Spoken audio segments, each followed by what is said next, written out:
Okay, here we have feminism and their views on the education system. So feminism as a theory, it's macro, it's structural, and it's focused on conflict between gender. And the big thing they talk about is patriarchy, and that we live in a patriarchal society.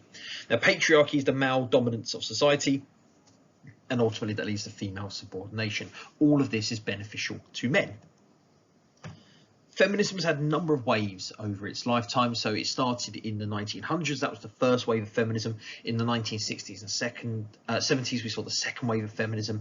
The 90s saw the third wave of feminism, the girl power movement. And currently we're in our fourth wave of feminism, which is the hashtag activism movement.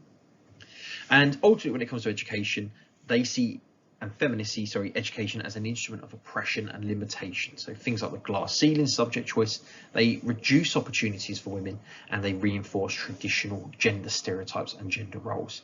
All of this, again, contributing to a world where men remain in a dominant position.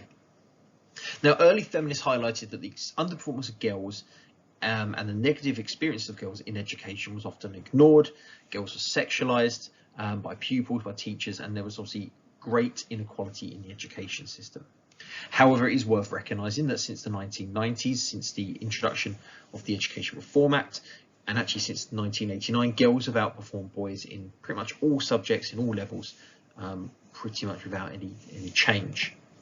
Despite this, feminists still claim there is a significant number of issues for girls in education. So one of these being gendered subject choices, where boys and girls are polarised and drift into different subjects. The fact that women get paid less in society despite having generally higher achievement and a higher number of qualifications. There's the glass ceiling in society, where women are can progress so far up a hierarchy before being trapped. Often education is seen as a way of escaping this, but doesn't seem to be that successful. And we have gender domains, where boys and girls attach different meanings to the same task.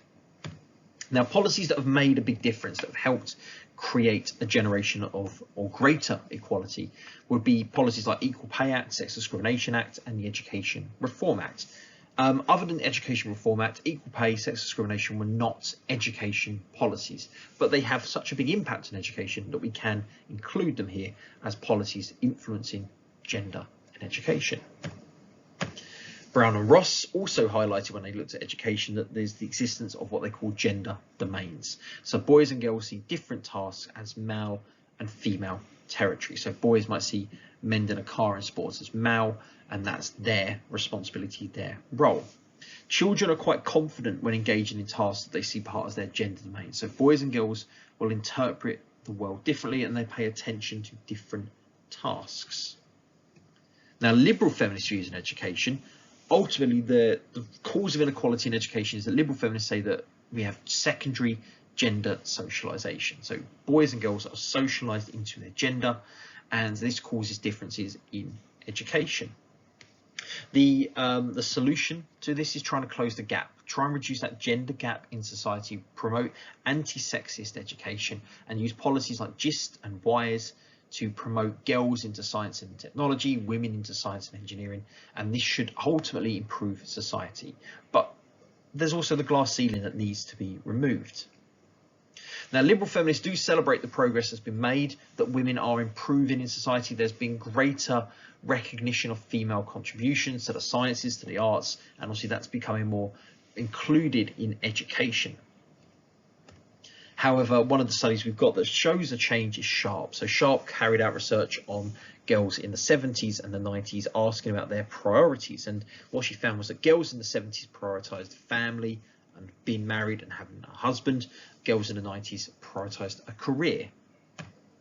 And then last but not least, we have the radical feminists. So again, their solution or their cause of inequality is that they say we have a patriarchal system where school is sexist, full of sexual harassment, and limits girls' choices and opportunities. The solution, they suggest, is to overthrow patriarchy, remove gender differences and divisions inside and outside school. Ultimately, this is quite a broad solution, and it may not be as practical as what some of these policies liberal feminists put forward.